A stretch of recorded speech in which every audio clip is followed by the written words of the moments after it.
Hello friend, मैं सनी आप सभी का स्वागत करता हूं आपके अपने चैनल इलेक्ट्रिकल रिसर्च एकेडमी के ऑनलाइन पोर्टल पे। UPPCL TG to previous year question चल रहा है। आई होप आप लोगों ने देख रहा होगा या फिर देखा होगा ध्यान से और देख रहे होंगे ध्यान से, ठीक है। और आने वाला भी देखते रहेंगे, ऐसी उम्मीद है, अगर सिलेक्शन लेना है तो, ठीक है। आज उससे आगे देखना क्वेश्चन स्टार्ट करेंगे, मगर उससे पहले अगर चैनल पर आए हैं तो चैनल को सब्सक्राइब कर लीजिएगा। सेशन पसंद आए तो लाइक और शेयर ज़रूर कर दीजिएगा, ठीक है। चलिए आज के क्वेश्चन स्टार्ट करते हैं। 75 तक होगा तो उससे आगे देखना स्टार्ट करते हैं। पहला क्वेश्चन है कि ऊष्मा की इकाई व्यवहारिक एसआई क्या है, यानी कम एक तरीके से देखो व्यवहारिक, ठीक है। एसआई इकाई क्या होती है, ठीक है। देखो जो व्यवहारिक इकाई होती है वो क्या, मतलब जो एक तरीके से जो स्टैंडर्ड इकाई होती है जो नॉर्मली हम पढ़ते हैं तो उसको किस में बोलते हैं, जूल में ही बोलते हैं, ठीक है। एक होती है इलेक्ट्रॉन वोल्ट, ये भी हमारी ऊर्जा की इकाई है। एक होती है कैलोरी, ये भी हमारी कैलोरी नहीं है, कैलोरी है, ये भी हमारी ऊर्जा की इकाई है। ये किलोवाट आवर है, ये भी हमारी ऊर्जा की इकाई है, ठीक है। ये सब जितने भी हैं सभी हमारी क्या है, ऊर्जा की इकाई हैं। तो यहाँ पे क्या सही हो जाएगा, हमारा जूल सही हो जाएगा, ठीक है। जूल्स ने दिया था इसलिए इसका जूल्स नाम पड़ गया था। फार्मूले की बात करें तो नॉर्मली क्या होता है, फार्मूला यही लगाते हैं I² RT। इस पर न्यूमेरिकल बहुत ज़्यादा पूछे जाते हैं यूपीपीसीएल सभी एग्जामों में, प्रैक्टिकल में, सही है तो देख जरूर लेना। अगला क्वेश्चन देखो, अंदर दाबने की विधियाँ तभी संभव है जब परिरक्षी की खड़ी लंबाई हो छोटी और सीधी। अंदर दाबने की विधियाँ तभी संभव है जब परिरक्षी की खड़ी लंबाई हो। ये इसलिए बोलते हैं ना कि ज़्यादा हिंदी पढ़ना भी वो हानिकारक होता है, तुम खुद नहीं समझ पाओगे क्या पूछना चाह रहा है, ठीक है। चलो ये हमको नहीं समझ में आ रहा है, इसमें कमज़ोर पड़ गए हम, ठीक है। बुद्धि हिम्मत गवाही नहीं दे रही इसको करने की, हम रटने को बोलते इसको रट लीजिए, मगर जब समझ में नहीं आएगा तो वहाँ पे एग्जाम में गलत मार के चले आएंगे, ठीक है। तो समझ में आए तभी कीजिएगा। अगला क्वेश्चन देखिए, हाँ, उस मापक यंत्र को क्या कहते हैं जिसमें न्यूनतम बलागुण अनुपस्थित रहता है। देखिए कन्फ्यूजन कहाँ होता है ना, यही क्वेश्चन है ना, मापक यंत्र नहीं होता है, कहाँ गया मापक यंत्र, यही है, हाँ। देखिए कन्फ्यूजन आप लोगों को किस में होता होगा, मेगर एक होता है, मेगर में कन्फ्यूजन होता होगा, ठीक है।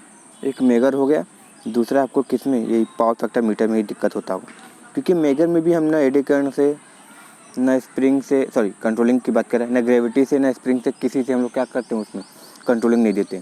इसकी जो कंट्रोलिंग होती है वो किससे होती है, कॉइल के जरिए होती है, किसमें, कुंडलन के जरिए होती है। देखिए यहाँ पे कन्फ्यूजन दूर कर लीजिए कि इसमें तो कंट्रोलिंग टॉर्क होती है मगर किसके द्वारा होता है, कॉइल के जरिए होता है। मगर पावर फैक्टर मीटर में क्या होता है, कोई नियंत्रण बलागुण होता ही नहीं है। यानी एक क्वेश्चन पूछा था कि अगर गैल्वेनोमीटर को तुमको पावर फैक्टर के रूप में यूज़ करना है तो तुम क्या करोगे, तो सर उसका हम क्या कर देंगे, कंट्रोलिंग टॉर्क ही बाहर निकाल देंगे, ठीक है। तो ये चीज़ याद रखना, कंट्रोलिंग मतलब स्प्रिंग ही बाहर निकाल देंगे। तो याद रखना पावर फैक्टर मीटर में ऐसा कोई भी चीज़ नहीं पाई जाती है, सही है। चलो अगला देखो, प्रकार यानी कैलिपर से कैलिपर के अंदर माप स्थानांतरित करने के लिए किस उपकरण का उपयोग किया जाता है, ठीक है। तो स्टील मेजर का प्रयोग करते हैं हम लोग, पश्च कैलिपर नहीं जी, विभाजित जनिक प्रकार नहीं, हम जो होता है स्टील वाले स्टील कैलिपर का प्रयोग करते हैं, ठीक है, अंदर के मापों के लिए, सही है। तो याद रखना इसको स्पीड होता है। इसका देखो स्क्रू गेज भी याद कर लेना, ठीक है, जिसको माइक्रो गेज बोलते हो, कि उसका लिस्ट काउंट कितना होता है, ठीक है। इसी तरह वर्नियर कैलिपर का लिस्ट काउंट कर लेना कितना होता है। स्क्रू गेज क्यों यूज़ होता है ये भी याद करना कि व्यास मापने के लिए, या फिर वर्नियर कैलिपर क्यों होता है, व्यास क्या बोलते हैं, शीट की थिकनेस मापने के लिए। सब जितनी भी चीज़ होती है सभी चीज़ को कर लेना अच्छे से, ठीक है। वर्नियर कैलिपर का भी लिस्ट काउंट कितना होता है, ये सब बहुत ज़्यादा पूछा जाता है, सही है, इंस्ट्रूमेंट में आते हैं ये सब। चलो अगला देखते हैं, एक ट्रांजिस्टर प्रवर्धक में क्या लिखा है, एक यानी ट्रांजिस्टर एम्पलीफायर में, यानी एक ट्रांजिस्टर एम्पलीफायर में उत्सर्जक उपमार्गीय संधारित्र का प्रयोग क्यों किया जाता है, यानी एमीटर कैपेसिटर का प्रयोग क्यों करते हैं, ठीक है। एमीटर में है तो उसमें तुम कैपेसिटर का प्रयोग क्यों करते हो। पहला ऑप्शन है फ्रिक्वेंसी कंट्रोल करने के लिए, बैंडविड्थ कंट्रोल करने के लिए, इम्पीडेंस मैचिंग के लिए, या फिर प्रवर्धित प्रत्यावर्ती धारा संकेत के निम्न प्रतिघाती पथ प्रदान करने के लिए। ठीक है, देखो अगर एक कॉमन कलेक्टर होता ना, यानी अगर एक कलेक्टर वाला होता तो ये मार देते हम कि कलेक्टर किस लिए प्रयोग किया जाता है, इम्पीडेंस मैचिंग के लिए प्रयोग किया जाता है, तो ये मार देते हैं। मगर ये पूछा क्या है, कॉमन मीटर पूछा है। ठीक है, एक तरीके गए तो सर्जक है ना, सर्जक मतलब मीटर की बात बोल रहा है। तो किस लिए प्रयोग करते हैं कैपेसिटर का, तो परिवर्धित यानी जो एम्पलीफाई हो चुकी एसी करंट है, ठीक है, उसके संकेत को निम्न प्रतिघाती पथ प्रदान करने के लिए किया जाता है। अगर नहीं करेंगे तो फिर ये क्या हो जाएगी, फिर घट के जीरो हो जाएगी, मतलब और फिर क्या हो जाएगी, डैम्प हो जाएगी, मंद हो जाएगी। जो एम्पलीफाई किए थे फिर थोड़ा सा कम हो जाएगी। उसके लिए हम लोग क्या करते हैं, इसमें एक कैपेसिटर जोड़ते हैं जिससे क्या कहता है, निम्न प्रतिघाती पथ प्रदान करता है। ठीक है, और ये जब क्या बोलते हैं, संग्राहक की बात करता है तब 3 मारते हैं। सही है, चलो अगला क्वेश्चन देखो। नेमा, इसका फुल फॉर्म याद रखो बहुत सारी चीज़ों का, जैसे आईएसओ हो गया, आईएस क्या होता है, आईएसआई क्या होता है, नेमा क्या होता है। ठीक है, इन सब की चीज़ का फुल फॉर्म जरूर पूछता है। बीआईएस क्या हो गया, बीओटी किसको बोलते हैं, बीओटी, तो सब पूछता है। तो नेमा का पूर्ण रूप क्या है, नेशनल इलेक्ट्रिकल मैन्युफैक्चरर एसोसिएशन। ठीक है, ऑप्शन नंबर 2 सही हो जाएगा। चलो इसको याद रख लेना। किस प्रकार की मशीनों में तरंग यानी वेव वाइंडिंग का प्रयोग कहाँ करोगे, तो सर हम वेव वाइंडिंग का प्रयोग वहाँ पे करेंगे जहाँ पे हाई वोल्टेज हो और लो करंट हो, वहाँ प्रयोग करेंगे। ठीक है, किसमें, वेव वाइंडिंग का। तो यानी सर निम्न विद्युत धारा एकदम सही है, उच्च वोल्टेज एकदम सही है। ठीक है, ऐसे जगह पे हम इसका प्रयोग करते हैं। ठीक है, और लैप वाइंडिंग का वहाँ करते हैं जहाँ पे उच्च धारा निम्न करंट की निम्न वोल्टेज की आवश्यकता होती है, जैसे वेल्डिंग वाले में। ठीक है, चलो अगला देखो। हाँ देखो, जो नॉर्मल खींची जाती है, जो वी कर्व खींची जाती है, इसमें उल्टा वी कर्व यानी इन्वर्स वी कर्व पूछा है। मगर जो वी कर्व खींची जाती है, वी कर्व खींची जाती है हमारे आईए फील्ड करंट और आर्मेचर करंट के बीच। ठीक है, फील्ड करंट और आर्मेचर करंट के बीच खींची जाती है। मगर जो इन्वर्स वी कर्व है वो पावर फैक्टर तथा फील्ड करंट के बीच में खींची जाती है। तो यानी हमारा यहाँ पे क्या सही हो जाएगा सर, यहाँ पे हमारा सही होगा ऑप्शन नंबर ए। सही है, चलो नेक्स्ट देखो। एक ताप उपकरण में थर्मोस्टेट का उपयोग क्यों किया जाता है, थर्मोस्टेट का उपयोग इसीलिए करते हैं कि टेम्परेचर कंट्रोल कर सके। ठीक है, प्रतिरोध नियंत्रण नहीं जी, वोल्टेज नियंत्रण नहीं, दाब नियंत्रण नहीं। थर्मो से समझ ही रहे हो, थर्मोस्टेट मतलब थर्मो यानी थर्मल, थर्मल यानी गर्मी ठंडा। ठीक है, सही है ना, तो ये हो जाएगा। सही है, तो ताप नियंत्रण हो जाएगा। चलो अगला देखो। दिश धारा मशीन का आर्मेचर किससे बना होता है, तो दिश धारा की ही बात नहीं करते हैं, लगभग 95% जितने मशीन होते हैं सबके ही जो कोर या स्टेटर या रोटर के कोर बनाए जाते हैं वो सिलिकॉन स्टील के ही बनाए जाते हैं। और सिलिकॉन स्टील भी कैसा, लेमिनेशन किया हुआ, यानी स्टील में लगभग 3% सिलिकॉन मिला देते हैं तो हमारी सिलिकॉन स्टील बन जाती है, जिससे हमारी हिस्टैरिसीस लॉस कम हो जाती है। सही है, चलो हिस्टैरिसीस लॉस कम करने का मेन उद्देश्य रहता है। देखो क्या बोला है, कोई दिक्कत नहीं है। क्या दिया है, 1100/400 दिया है। बोल रहा है कि जब द्वितीयक कुंडली में 100 फेरे हैं तो वोल्टेज कितना दे रहा है, 400 पूछा है। तो किसका पूछा है,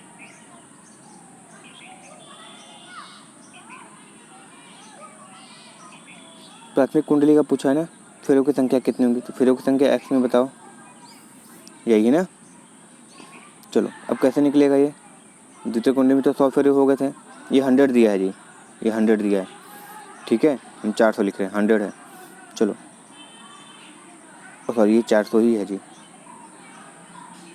ये हमारा 400 है। चलो इसको उड़ा दिए कितनी बार में, 4 बार में। ठीक है, इसको उड़ा दिए तो कितनी बार में जाएगा, 2 बार में 10 हो जाएगा, फिर 7×5 = 35।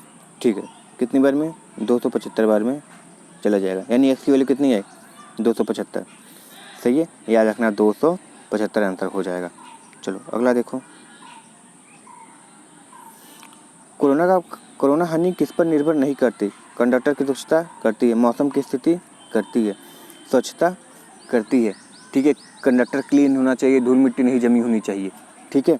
मगर कंडक्टर का पदार्थ, इस पर थोड़ा डाउट होता है, ठीक है, सही है ना। तो कंडक्टर पे पदार्थ पे भी देखो निर्भर करने को ऐसा नहीं कि नहीं करता होगा, मगर मामूली करता होगा, जिससे इन तीनों की तुलना में इसको नगण्य मान लेते होंगे, ठीक है, सही है ना।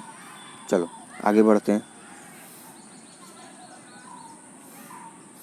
पृष्ठ क्षेत्र की वर्गता गुनिया, ऐसा देखे होगे जब घर में बड़े बड़े काम करते रहे होंगे तो ऐसा लेकर आते होंगे, ये 90 डिग्री होगा, यहाँ पे स्केल बना रहता था, ऐसे ऐसे स्केल बना रहता था दोनों साइड, ठीक है। यहाँ पे ये थोड़ा जो हैंडल वाला नीचे वाला होता था थोड़ा मोटा होता था, जो जिसको हम लोग मतलब बचपन में खेलते थे बंदूक बना कर, ठीक है। तो उसको गुनिया बोलते हैं, ठीक है, या फिर ट्रायगोनल स्क्वायर बोलते हैं, ठीक है, इसको याद रखना, सही ना। तो इसका ये क्या करता है, 90 डिग्री एकदम एग्जैक्ट बनाने का काम करता था, कि जैसे कोई बोर्ड वोर्ड काटे तो उसकी जो कोण है वो 90 डिग्री है कि नहीं, सीधी कटी है कि नहीं, सही। तो उसके लिए गुनिया का प्रयोग करते थे, ठीक है। देखो वर्गता लिखा है स्क्वायर बनाने के लिए। चलो नेक्स्ट देखते हैं। एक न्यूनतम तेल परिपथ में यानी मिनिमम ऑयल सर्किट ब्रेकर में निम्नलिखित में से किसका प्रयोग चाप मज्जसीतन माध्यम और परावैद्युत माध्यम के रूप में प्रयोग किया जाता है। तेल है जी, ठीक है, तेल है तो किसका प्रयोग करोगे, डायरेक्टिक ऑयल का ही प्रयोग करोगे ना, क्योंकि जिस सर्किट ब्रेकर में जिसका नाम होता है उसमें वही भरा जाता है। देखो एयर सर्किट ब्रेकर में ये भर दोगे, ठीक है। कोई गैस का नाम होगा, जैसे मान लो कि सर्किट ब्रेकर का नाम पड़ गया नियॉन गैस सर्किट ब्रेकर, तो उसमें नियॉन गैस भरी जाएगी, हालांकि होता नहीं, बता रहे हैं। खनिज तेल करोगे तो क्या होगा जी, फ्लेटिंग पॉइंट इसकी कम होती है, जल्दी आग लगने के चांसेस हैं, तो नहीं करते हैं। प्रयोग किस तक करते हैं, परावैद्युत तेल का प्रयोग करते हैं, क्योंकि इसमें आर्किंग होती है ना, आर्किंग होगा तो पकड़ लेगा आग, ठीक है। खनिज तेल तुम चाहो तो बस ट्रांसफार्मर में प्रयोग करो, सही है ना, क्योंकि मुश्किल से 40 डिग्री तक जाते जाते उसको फिर से ट्रिप होना पड़ता है, सही है ना। तो परावैद्युत तेल यहाँ पे सही आंसर होगा। मोटर की स्टार्टर को आवश्यकता क्यों पड़ती है जी, क्योंकि हमको पता है सर जी कि स्टार्टिंग में मोटर हमारी नहीं घूमती है, तो ईबी की भी वैल्यू के बैक ईएमएफ की वैल्यू शून्य हो जाती है, और जब बैक ईएमएफ की वैल्यू शून्य होती है तो आईए यानी जो आर्मेचर करंट है बहुत तगड़ा लेने लगता है, तो यानी लगभग 5 से 7 गुना ज़्यादा करंट लेता है। और सोचिए जब ये ज़्यादा करंट इतना लेगा 5 से 7 गुना, क्या उसके इंसुलेशन को या फिर लेमिनेशन को नष्ट नहीं कर सकता, तो बिल्कुल कर सकता है। इसीलिए हम क्या करते हैं, स्टार्टर का प्रयोग करते हैं कि अतिरिक्त परिवर्तन धारा को बचने के लिए, ठीक है, तो इसको याद रखना। डीसी शंट जनरेटर का मुख्य दोष क्या है, मुख्य दोष क्या है कि शंट क्षेत्र परिपथ का प्रतिरोध उच्च होना, यह महंगा है, जनित्र वोल्टता कम हो जाती है, या चौथा देखो भार के साथ टर्मिनल वोल्टता में काफ़ी कमी आती है। अच्छा देखो यही दिक्कत है इसके साथ कि शंट तो सही है, मगर इसमें क्या होता है जब ये जब बढ़ता है ना लोड, इसके साथ बहुत तेज़ी से क्या होती है, गिरावट आती है, यानी भार के साथ टर्मिनल वोल्टता में काफ़ी कमी आती है, ठीक है। इसलिए क्या हो जाती है, ये दिक्कत बढ़ जाता है। और सीरीज मोटर होते हैं तो दाबे रहते हैं, क्योंकि उनका प्रयोग बूस्टर के रूप में सीरीज जनरेटर किया जाता है, ठीक है। तो यहाँ पे शंट थोड़ा वो मात खा जाता है, सही है। चलो अगला देखो, बरमाई के अंत में सॉकेट से बर्मा को आसानी से हटाने के लिए किस उपकरण का प्रयोग किया जाता है। ये क्या बोल रहा है, बरमाई के अंत में सॉकेट को आसानी से हटाने के लिए, बरमाई मतलब जी देखो तुम लोग समझ रहे हो, अगर तुम लोग बर्मा का मतलब समझ रहे हो तो इसको आसानी से कर लोगे, ठीक है। इसका देख लो आंसर क्या दिया है, सेकंड दिया है, ठीक है ना। हिंदी थोड़ी मेरी बहुत तेज़ है ना, इसलिए थोड़ा दिक्कत होता है, मगर कोशिश करते हैं जहाँ तक हो पाता है करने का, ठीक है। चलो शोल्डर हमको पता है टीन होता है, ठीक है ना, टीन होता है और शीशा यानी SN और PB होता है। इसको मान लेते हैं टीन 60 होता है और PB कितनी होती है, 40 होती है। अगर टेम्परेचर की बात करें कितने पे लगभग पिघलना हो या फिर काम करता है, 683 होता है। अब देखो टीन का मान जैसे जैसे बढ़ाते चले जाओगे, ठीक है, टीन का मान जैसे जैसे बढ़ाते चले जाओगे टेम्परेचर का मान घटता चला जाएगा, ठीक है। और टीन के मान को अगर तुम बढ़ाते चले जाते हो तो ये सॉफ्ट कैटेगरी और सॉफ्ट होती चली जाती है, और टीन के मान को कम कर दो, PB के मान ज़्यादा कर दो, तो आती है तुम्हारी किस में चली जाती है, हार्ट शोल्डर की कैटेगरी में होने लगती है। सही है। चलो अगला देखो,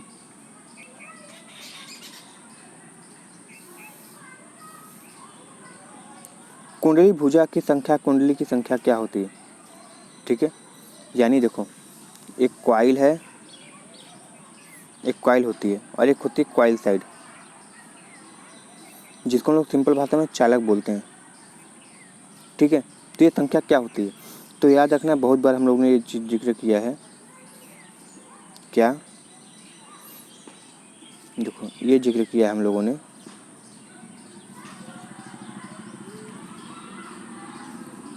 कि मान लो ये वाइंडिंग है, ठीक है, ये हमारी वाइंडिंग थी। अब जो ये बीच में से लैंड करती है, ये इनएक्टिव साइड होता है, ये एक्टिव साइड होता है, तो ये बैक एंड होता है, ये फ्रंट एंड होता है। ठीक है, जिसको इनएक्टिव साइड भी बोलते हैं, और ये हमारे जो होते हैं एक्टिव साइड होते हैं, यानी इसको चालक बोलते हैं। कंडक्टर 1, कंडक्टर 2, यानी कंडक्टर 1 ये हो गया, कंडक्टर 2 ये हो गया, यानी 2 कंडक्टर का प्रयोग करते हैं। तो पूछो, वही पूछा है ना, कुंडली भुजा यानी घुमावदार तत्व की संख्या कुंडली की संख्या की कितनी होती है। यानी कॉइल, देखो कॉइल एक ही है, ये देखो कॉइल कितनी है, ये एक टर्न ही है ना, एक ही कॉइल है ना, मगर चालक की संख्या कितनी है, एक ये हो गया, ये हो गया, 2 हुआ, तो 2 गुनी हो जाती है। ठीक है, इसको याद रखना। तुल्यकालिक मोटर कैसे चलता है, तुल्यकालिक मोटर सर बकैती करता है, कोई लोड इसको संभालना नहीं है क्योंकि इसकी स्टार्टिंग टॉर्क 0 होती है। बस इसका सर यही फ़ायदा होता है कि इसका पावर फैक्टर सुधारने के रूप में कर सकते हैं, जो कि हमारे वोल्टेज रेगुलेशन को कम करने का काम करता है, वोल्टता नियमन का। ठीक है, और दक्षता बढ़ जाती है सिस्टम की, निकाय की, इसलिए हम बस प्रयोग करते हैं। तो सर ये हमारा लीडिंग पे भी चल सकता है, लैगिंग पे भी चल सकता है, यूनिटी पावर फैक्टर पे भी चल सकता है। मगर अगर हमको पावर फैक्टर सुधारनी है तो हम हमेशा क्या करेंगे, इसको ओवर एक्साइटेड मोड में चलाएंगे, यानी अति उत्तेजन मोड में, और बिना लोड के चलाएंगे। सही है। चलो,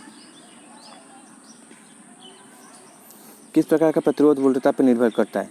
देखो ट्रांजिस्टर क्या होता है, ताप अपवर्धक प्रतिरोध है। थर्मिस्टर क्या होता है, टेम्परेचर पर निर्भर करता है।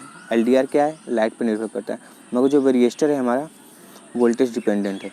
वोल्टेज कम ज़्यादा होता है तो इसका भी मान क्या होता है, कम ज़्यादा होता है, जिसको वेरिएस्टर बोलते हैं। ठीक है, देखो किसी ने 3 मार दिया मगर एकदम गलत है, तो उसको तो प्रकाश मारना चाहिए था। ठीक है, light dependent resistor full form होता है। सिंबल की बात करोगे तो एक ऐसे सिंबल बना के ऐसे सिंबल बनी होती है।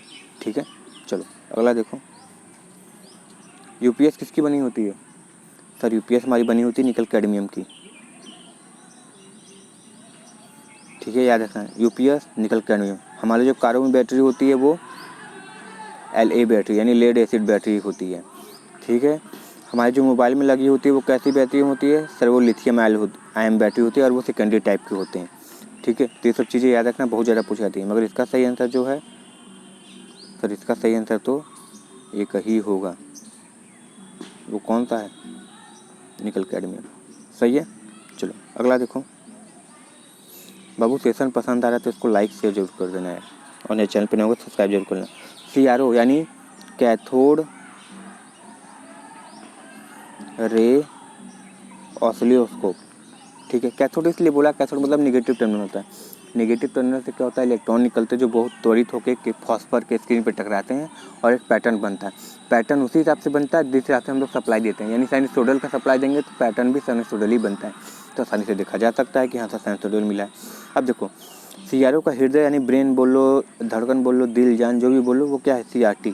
CRT का फुल फॉर्म देखोगे तो क्या होता है, तो सर CRT का फुल फॉर्म होता है कैथोड रे ट्यूब होता है। ठीक, कैथोड रे ट्यूब। सही है, इसको याद रखना। तो इसका सही आंसर क्या हो जाएगा, ये हो जाएगा। सही है। चलो अगला देखते हैं, अभ्रक, एब्सिस्टो, फाइबर ग्लास किस कैटेगरी में आते हैं, YAB ने।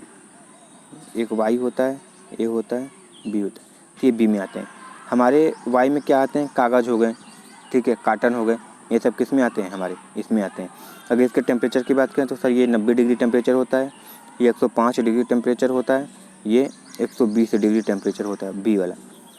ठीक है, ये सब टेम्परेचर का याद रखना, बहुत ज़्यादा क्लास ये पूछा जाता है। सही है। चलो अगला क्वेश्चन देखते हैं,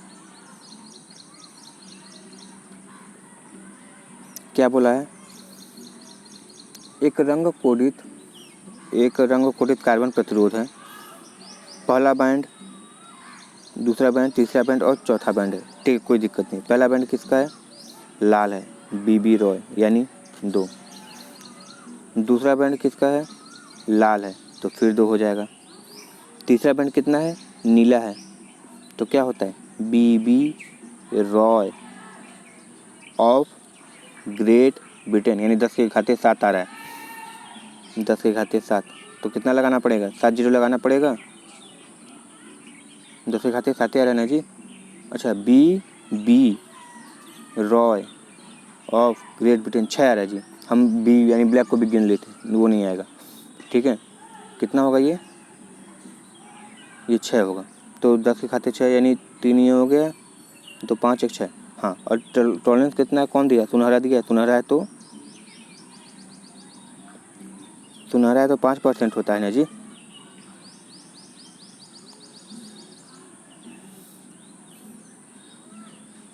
सॉरी, सुनहरा मतलब गोल्ड की बात बोला ना, तो गोल्ड होता है 10%। ठीक है, सिल्वर होता है 5%, नो कलर 20%। तुम्हारा ऑप्शन नंबर फर्स्ट सही हो जाएगा।